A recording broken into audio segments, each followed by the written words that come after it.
Hey, this is Josh Keaton, and you are listening to the Geekcast Radio Network.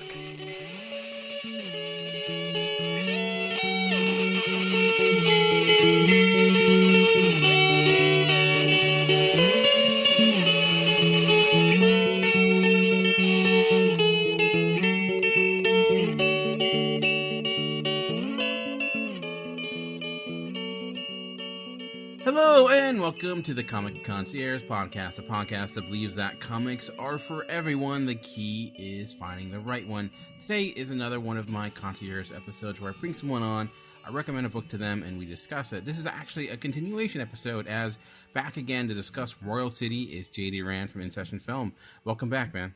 Hey, thanks for having me. I am super glad to be here, and boy, do I have thoughts on the comic you recommended for me. Good to hear, good to hear. Yes, this is our second time discussing Royal City. We talked about Volume 1 a few months ago. I will put that in the show notes so people can check that out. I would highly advise checking that out and before getting into this. But before we get into actual Royal City, JD, because I know we talked about your comic book history last time, but before we get into Royal City, why don't you discuss your podcast, InSession Film, and what you guys are all about?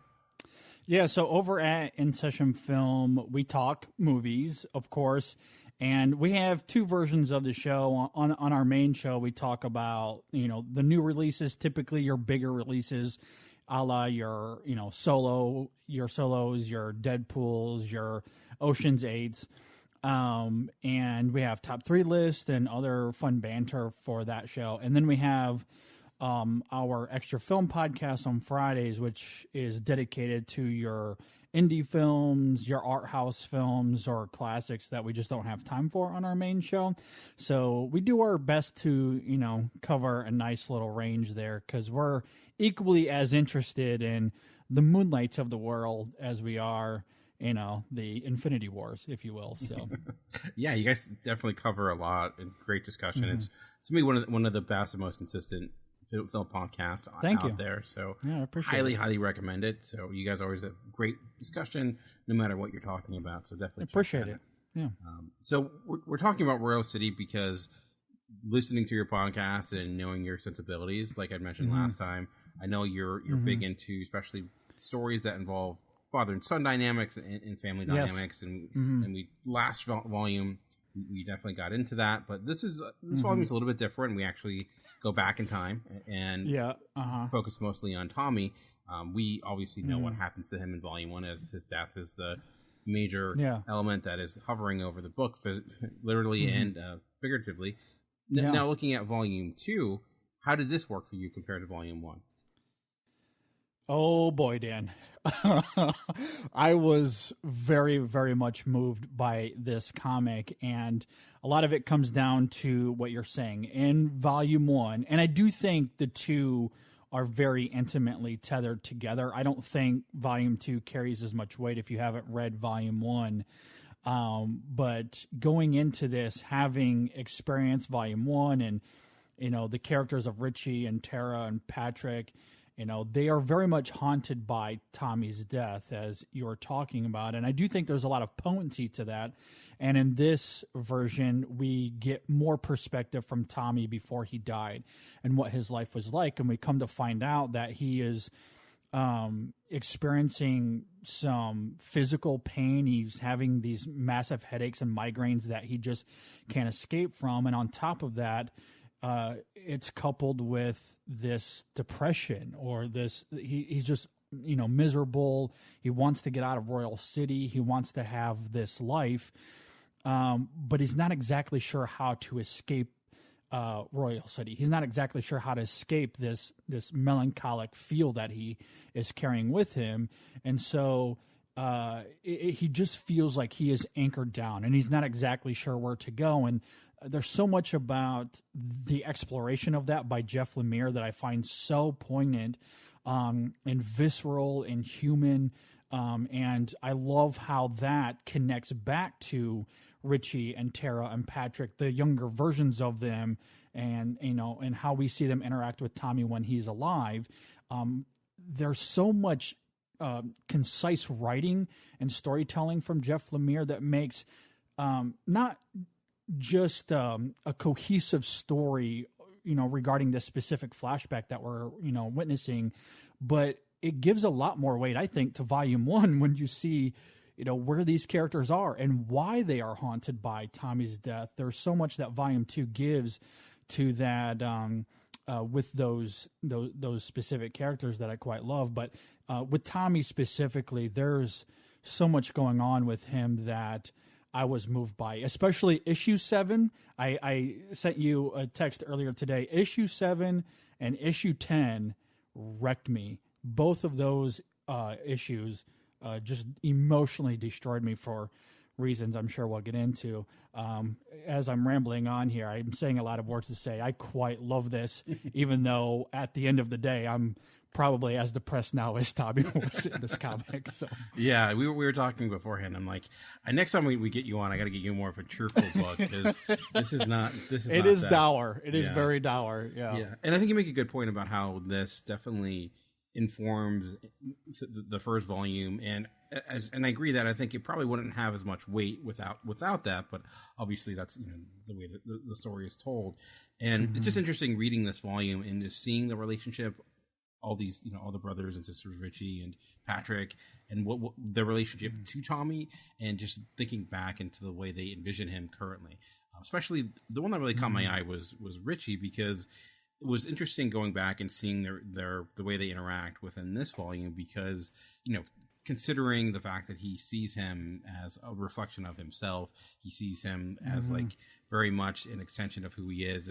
I went into this thinking, okay, well, their history must be that they were very tight, that they had a strong bond, but that is not the case. Yeah, not the case. Yeah, they're very distant from one another. And so I'm just, that to me then leaves the door open to where exactly is that coming from? Because obviously the mother, you see why she feels the way she does. She does have such that motherly quality to her. She is very much looking out for him. But some of the other characters, they're especially Richie, as I mentioned, it just seems like his point of view seems to be swayed based upon past reflection. And I don't know if that's, obviously we still have a little bit more story here. But I found that one of the most intriguing aspects of this volume. Yeah, absolutely. And it's interesting to see where Richie goes, at least in volume 1 anyway, comparatively to volume 2. But there's so much about volume 1 that makes more sense as to why Richie responds the way he does, why he is the way he is, given the events that unfold here in volume 2. And it's heart-wrenching where this goes for me. It's really heartbreaking, and I think Lemire does a great job of not only rendering a reflection of Richie and his relationship with Tommy, but Tara as well, the sister character, I think has a smaller role here but a significant one, and Patrick as well, given that he's a writer, and there's parallels between Tommy and Patrick in that regard as well. And the fact that all three siblings, speaking of Richie, Tara, and Patrick, they end up at the same place at the same time at a pretty pivotal event. And the way Lemire builds to that, it's actually handled with subtlety, and perhaps it's a little bit obvious. But I think that obviousness is crucial, at least for me, given the fact that all three of them have been haunted similarly, and given the symbolism here. And we talked about the symbolism in quite heavily in volume 1. And I think volume 2, while it doesn't have the same kind of symbolism regarding Tommy being this haunting figure, it does make sense of why all three of them become, equally as haunted, but perhaps in different ways. And it was pretty affecting for me. Yeah, and you mentioned the haunting nature of it. And one thing that for me that felt like it was pertinent throughout, and it's even called out directly by Tommy at one point, is the loneliness, is the isolation that this resembles. You do get a lot of situations where rarely are characters in the same frame together. They're often always separated. Even when they are when they are together, rarely are they discussing or talking. One scene in particular that really spoke to me was with with Patrick and his dad going to work, and they're driving, and just three panels of them, and there's like no conversation. They're just yawning. There's just a lack of connection there, and I think that is kind of key throughout this, is that all these characters, for whatever reason, it's almost if they were a family based upon happenstance. We get a little background of why their parents were married, and it's almost because of, it's almost like that there was like, going to Back to the Future where the wrong family people get married. It's almost like that happened, and there's just no connection. And I just found that was really key to me. It was just like everything, there was just a loneliness and an aspect to it that, especially from Tommy's point of view, where just he's searching for that connection, and even he can't find it. And even if, like, when his family is together, there is just a barrier there for him. No, I completely agree. There's this aura of loneliness and disconnect with the mom and dad characters that very much cast a spell among all of the children, and it does create this, this ambiance of dysfunction among this family. And I love the dramatic irony of that, given the title of this, Royal City, royal having this meaning of like high glamour, at least, that comes to mind, and this is anything but that. So I kind of, love that dramatic irony. But yeah, I think Lemire does a great job of not just offering this depressive state for the sake of it. I do think he's saying something fundamentally about how we react when we are in these depressive states that I find very provocative. And because this volume focuses heavily on Tommy and his story before he died, I want to spend a few moments on what moved me so much within that, because, you're right. You're talking about, Patrick and his loneliness, or, the familial loneliness that we see in all of these characters. But there's one moment that really spoke to me with Tommy, where he's talking about his parents and the fact that, they are, kind of lonely. Their marriage isn't necessarily, super strong or great by any means. But he says this line that rings so loud to me, where he says, "I don't want my mom or dad to get any smaller. I want them to see, I want them to seem big and grown up. I need them to, because the truth is, I'm really scared." Oh, that's a heart-wrenching line for me, when you realize, the emotional state of Tommy, the physical state of Tommy, the turmoil that he's experiencing, for his parents to, to revel in their own loneliness. It has this massive effect on this character that only becomes more. It just becomes more despondent as this story unfolds, and it's hard. It's just heartbreaking. I don't know what else to say about it, but I find it heartbreaking in a way that's, it's earned, and it's ultimately satisfying on a thematic level. Yeah, and I agree. That certainly is a very poignant moment. Just seeing, obviously, this kid who is just legitimately the weight of the world in some ways is on his shoulders, even if it's not directly designed to be, but it just seems like he's just trying to do what he can to get by, and it just seems like everyone around, the lack of support isn't there. Though one of the moments that, like you mentioned, like moments that moved you, one of the moments that moved me was one of the few instances in which we do get that connection, and with his sister sitting on sitting on the rooftop, or and then it just then it tied back to me the first volume, where you see her having such a motherly quality with him, and how you see glimpses of that here. They do seem to have some sort of connection, and just the honesty that's there. She's obviously going through a lot, and she wants to be reassuring, but she in her own right has a lot of things on her mind, but there is just that the one specific shot panel of them just slightly leaning in, and just looking out into the world. It's like one of the few moments in which you saw two people connect, and that was like an image that just really stuck with me. And I think that's why there was it wasn't a beat down of sadness when we did get those moments of Yeah. actual of glee or even somberness. It was effective, and I think that moment, Yeah. for me specifically, just it was one of the biggest pieces of this volume that like tied everything together, that made this entire journey like worth it, because you see that there is caring here, even if it's not perfect. Yeah, I completely agree. There's another moment of connection that I really liked, and this also goes back to issue 7. The moment I was talking about before was also in issue 7, but this issue ends with a moment where Tommy is in the car with his mom, and this is after they visited the doctors. The doctors are, they suspect something is probably wrong, and they give him some medication to kind of help in the meantime till they get some more answers. And they're just in the car. There's actually 2 panels where, again, there's nothing talking, going back to what you were saying with Patrick and the dad moment. They're just there. And then his mom just leans over and calls out his name, Tommy. And he just says, yeah. And she simply says, I love you.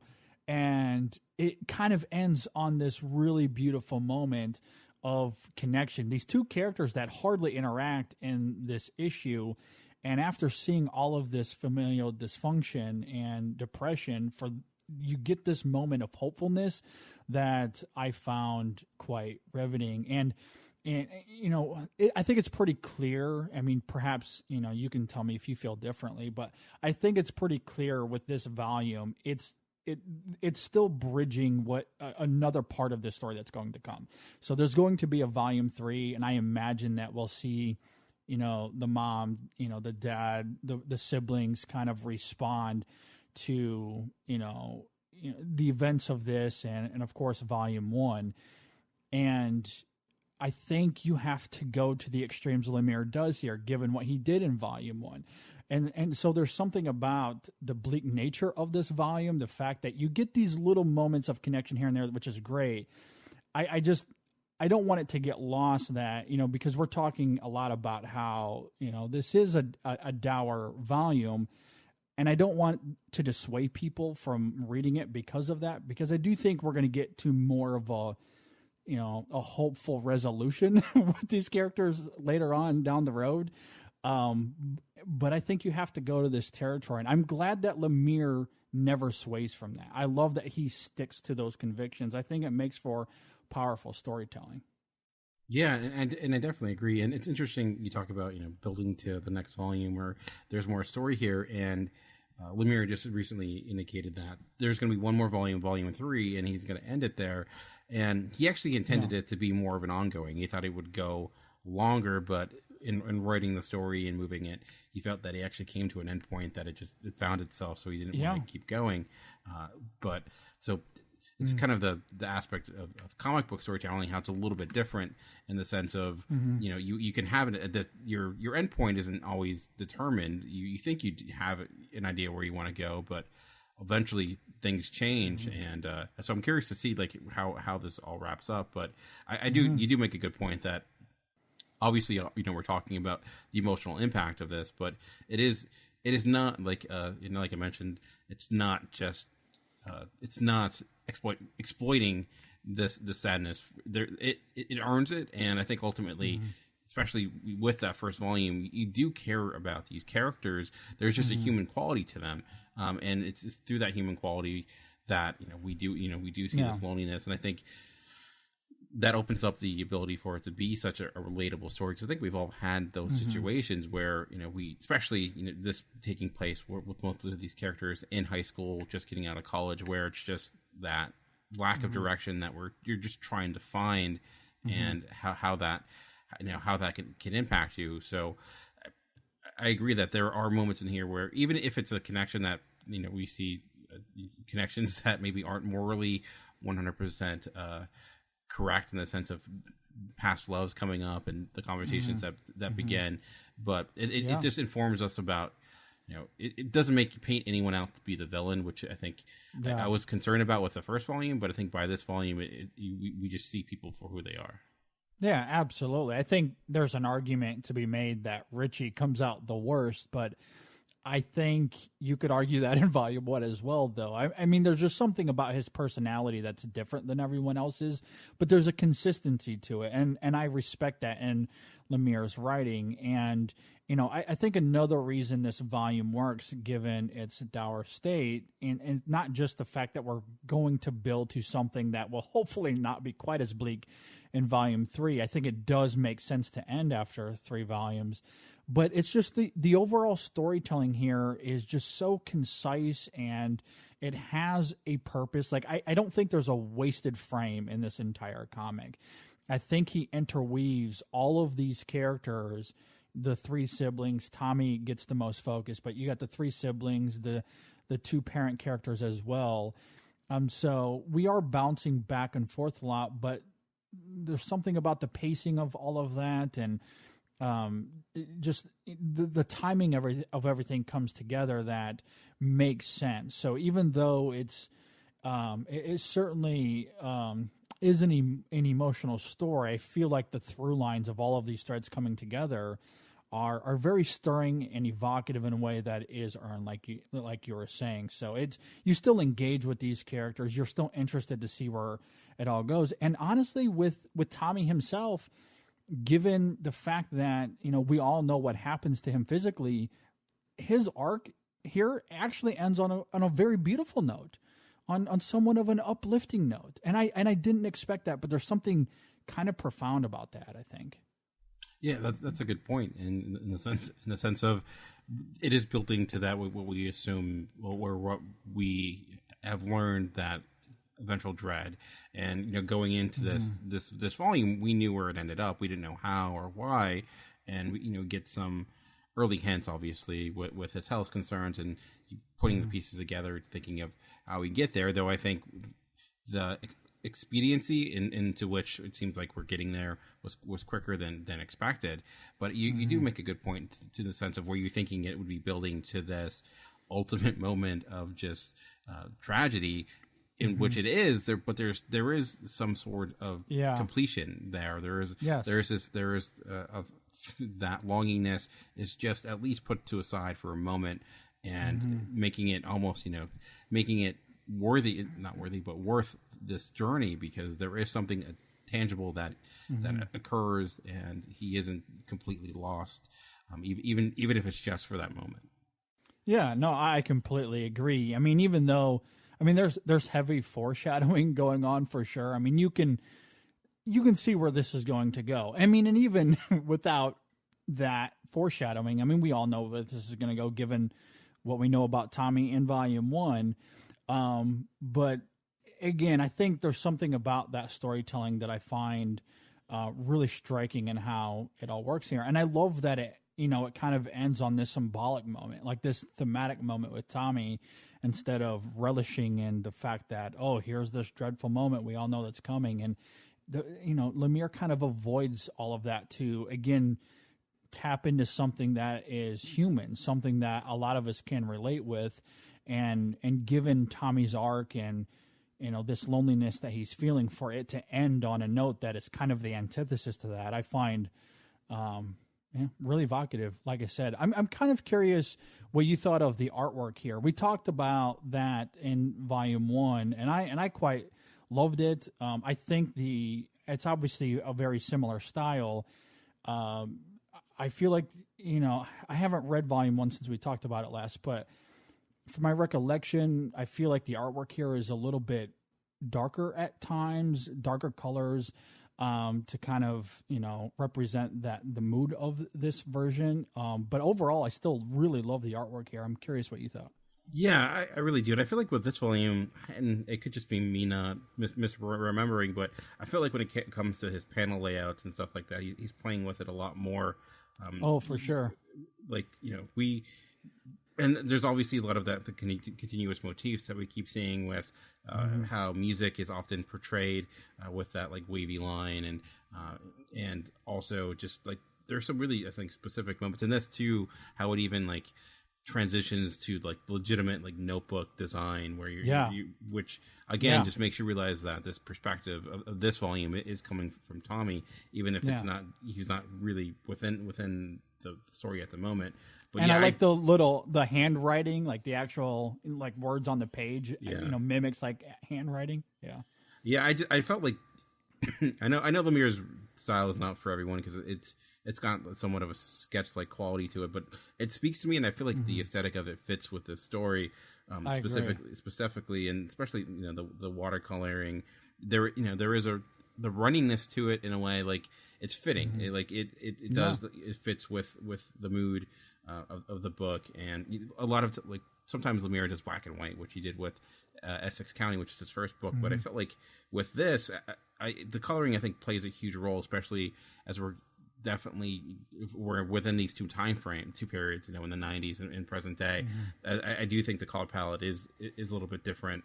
It does have a darker texture to it, but also just stylistically, it's a little bit different. But I like how this takes place in the 90s, but it never feels like it's like pushing that too forward. You get some calls to the music of the time, but it's not like everyone's wearing grunge pants and not grunge pants, like those sort of things, wearing classic 90 gear. It feels a little bit timeless in that sense. But I'm a huge fan of the artwork, and I thought, like I mentioned, some of the panel choices, like there's a great moment with showing Tommy and again talking about the foreshadowing, him looking in the car in the early sense with Richie and his girlfriend, and he just gets this vision, I guess you would call it, with all the different versions of himself. So again, tying back to that, I love that moment. Yeah, tying back to the aspect of, is there some sort of supernatural element here? Is this, how does this tie back to the ghost like features that we've seen in the first one? But yeah, I'm a huge fan of the artwork, though. Like I mentioned, I know for some that like the more realistic piece, it may not work, but I enjoy it. I think, like you mentioned, with the storytelling, how it gets a lot out of a little. It's the same thing with Lemire. Like he can get a lot of emotion out of a character with only a few lines. Yeah, no, I completely agree. The 90s aesthetic is certainly there for sure, and it parallels the dialogue at times in some interesting ways. The whole Nirvana's not going to be remembered in 20 years line. That was kind of funny. There is at least one moment of levity in the whole thing, but I love the artwork, and I love the varying, I guess, stylistic elements, because you were mentioning the moment, or there's a few moments, I guess, where it kind of mimics, notebook pad, paper. There's also a couple of panels where it's just white with the character's kind of small, just kind of soaking in, I guess, this complete white background, which I thought was very interesting and kind of unique as well. So, and then there's a couple of, spurts where, Tommy is kind of in this dreamlike state. And, I kind of like how all of that is designed as well. And sometimes it's just, like the simplicity of it. Earlier you were mentioning this, this moment that Tommy has with his sister Tara, as they're just kind of sitting, on, part of the house, I guess. And there's something really stirring to me about it, where it's just, we're seeing them from behind, and Tara's just kind of resting her head on his shoulder, and they're just kind of looking out in the royal city. And there's nothing complex about the artwork there, but there's something about the simplicity of it. And how it kind of helps complement that moment on a dramatic level and an emotional level that I just find really evocative. So I love how Lemire is able to make, the complex moments work, the simple moments work. It just all comes together beautifully, I think. Yeah, speaking of that, it's like, especially with the coloring there, because how their backs kind of intertwine and almost like come together near the touching of their heads. I think it really complements how they're relating to one another, and just the open space, how they're in the corner, where the sky is dominating that page, and it just that, I think that hopefulness comes because of that. It just, there's openness where much of it's been confined, right? We're confined in the factory, we're confined in these cars, where that was one of the few moments where you feel like there is an actual openness here. And it weirdly parallels when their mother's talking to her former boyfriend on the lake. Again, it's one of the few times where it just seems like the world is open again. So I think that's a big piece of, you talked about simplicity. I think that's a good example of that, by just opening it up and not what's not said and what's not there speaks volumes. Yeah, I completely agree. Another aspect to my experience that I want to mention, and this is sort of a side note. It doesn't directly, affect how anyone listening could, view this comic in terms of what it has to offer and its quality. But it was a major influence into my experience for it. And a lot of this played out naturally. Like, I didn't set out to do this intentionally, because I like to listen to music as everyone else does, but I wasn't listening to 90s bands, I guess, to get in the mood of this comic. But I listened to a lot of movie scores, as one can imagine, and we talk about movie scores often on our show. And randomly, as I'm reading this comic, the score that came on my Spotify list was Friday Night Lights, the movie, not the TV show. And a lot of that soundtrack was done by Explosions in the Sky. And if you're familiar with their work, you'll know that their music would probably complement the mood of this comic, as we've been talking about it quite well. And I didn't really catch it, honestly, until we were near the end. But I think there's something about listening to that soundtrack as I'm reading this that actually kind of put me into the right mood. So it was just kind of weird how, like, I guess divine interaction, I guess, kind of played a role into why I was so moved, because as that music is just kind of blaring in my ears and I'm reading this really emotionally stirring comic that's really well written and well constructed for the reasons we've been talking about, it was just perfect. So I guess I would recommend that if you want to read this. It certainly helps. Certainly, the comic works on its own very well, but it did make the experience for me, I think, more memorable. I think that's interesting, because I think too, Jeff Lemire actually has like playlists that he creates that he recommends. I think there might be in Spotify or something like that that correspond with nice. with the book. But maybe that's on it. That's a good point. It does. I mean, that's the thing about comics. They don't have a score, but in a way, there's ways to portray music, and this does in some occasions. But yeah, I think I could certainly see how, like, it gives you that little extra oomph of emotional impact.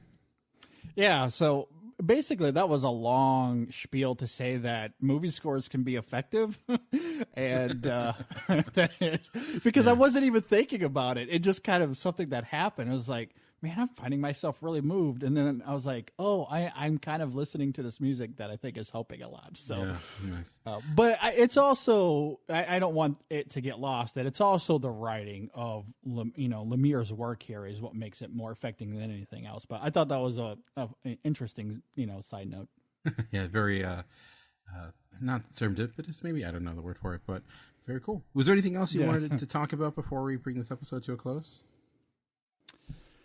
No, I mean, really my only final thought on it is that I cannot recommend it enough. I mean, it is one of the most heart-wrenching things I've ever read, but it's equally as provocative and just so satisfying in every single way. So I found myself, quite emotional at the end of it. And it was interesting because, as soon as I finished, I usually like to do some like audio notes on my phone to just kind of, purge my feelings and just kind of try to articulate how I felt about it.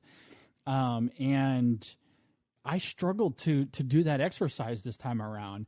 If I was to play those audio notes here on this show right now, it would be awfully embarrassing, to be honest with you, Dan, because I struggled. I mean, I broke down quite a few times doing those notes. I was a wreck after this. And I think a big reason why is because as a parent, and I'm sure you could feel the same, but I could, when I put, like if I exchange Tommy's name with my son's name, and then I see how this plays out, it speaks volumes to me as far as like how this situation could happen to anybody, right? and so then it affects like the way that I parent, and it affects the way that I look at my son, knowing that, you know, this is the last thing that I would want, you know, for my kid. And I think that just speaks to the quality and how engaged I was with this more than anything else. I view that as a good thing for this comic, that I was able to go to those lengths and grapple with this on such a deep emotional and personal level. And it just kind of affected my day. I mean, I immediately, you know, went home and, you know, grabbed my boy and gave him a big hug. And a lot of it just comes down to reading this piece of art that I think is really wonderful. So, you know, I can't recommend it enough. I mean, it is dour, it is bleak, but it's beautiful. I can't recommend it enough. No, I'm very glad it definitely worked for you. And I agree. I think, you know, being a parent as myself, just the idea of the lack of control in that type of situation, putting you in the shoes of seeing a sibling or loved one or a child like be forced with this, like, you know, ultimate horror of the unknown and what that could possibly mean. And also, you know, we didn't talk about this a lot, but also the irresponsibility of everyone involved, right? I mean, because there are moments in this where people aren't sympathetic toward Tommy's situation. The fact that he's having these physical ailments, you know, they just kind of are like, oh, it's Tommy being Tommy. Like, this is how he's always been. And, you know, the parents are struggling with their own things. The siblings are, doing their own things. And so there's just a general lack of empathy and responsibility for Tommy, who is the youngest of this entire family. So then to see him, you know, to see his art crystallize the way it does, it just adds a level of, you know, as a parent, it's like, okay, I need to make sure that I don't fall into these traps. And I think this film does a great job of, you know, flashing the warning signs, if you will. Yeah. And, you know, I was the youngest of 5 kids, so I completely kind of relate with Tommy, because I could see, you know, if your siblings are very quick to call out when they feel like you're just calling for attention. So I think that is, again, a very realistic piece of it. But irresponsibility is a good point, because even, you know, the father in this, who, you know, at the beginning of the first volume, he is a central figure because he's the one that is dealing with some major ailments. And in this, again, seeing, he has some moments, you know, I do love the moment of when when Patrick determines he's actually gonna quit, and just the eventual smile that kind of gets around his face, just seeing that, like, okay, he's not going to go down the same path that I did. And that again, another small moment of hopefulness there and connection, but how often he purposely isolates himself, and, you know, how he finds sort of connection within, you know, his radio or just walking or I think if anything, he's probably the one character I felt like probably got left out the most, but I don't know if that's where we'll dive more in with the next volume. I agree. I think we're going to see more of that. I assume we're going to see more of that in the next volume, because it certainly plants the seeds of, you know, where we see him in volume 1, like you're talking about. So yeah, I mean, it should be interesting to see how, I guess, they, you know, Lemire kind of connects all of that. But there's so much about this that I love. Yeah, and I feel bad because I'm one issue ahead of you, because I've read the most recent issue, and I think the next volume will be complete within the next few months. So hopefully have you back on and do the trilogy, because that will definitely be great. But before we go, why don't you let everyone out there, if they want to follow you, learn more, hear more from you, how could they do that? Yeah, so you can follow us on the social medias: Facebook, Twitter, Instagram. At InSession Film, just search InSession Film, you'll find us. You can email us InSessionFilm@gmail.com, and you can find links to not just our social medias, but our podcasts, our reviews, everything is at our central hub at InSessionFilm.com. And thanks for having me. This was a lot of fun. Yeah, I think definitely for coming on. I appreciate you taking the time to read it and talk about it. I know it was great having you on, and definitely have to do it again sometime. But if you want to communicate with this show, you can do so by I'm on Twitter at Movie Revolt. The show's on Facebook and Instagram. Just search Comic Concierge. You can also go to the website, Geekcast Radio or nerdly.co.uk, and leave a comment there. And if you would like, leave us a review on iTunes, because those are very helpful, especially for a newer podcast. But for now, again, I want to thank JD for joining me, and just remember that comics are for everyone. The key is finding the right one. Until next time, thanks for listening.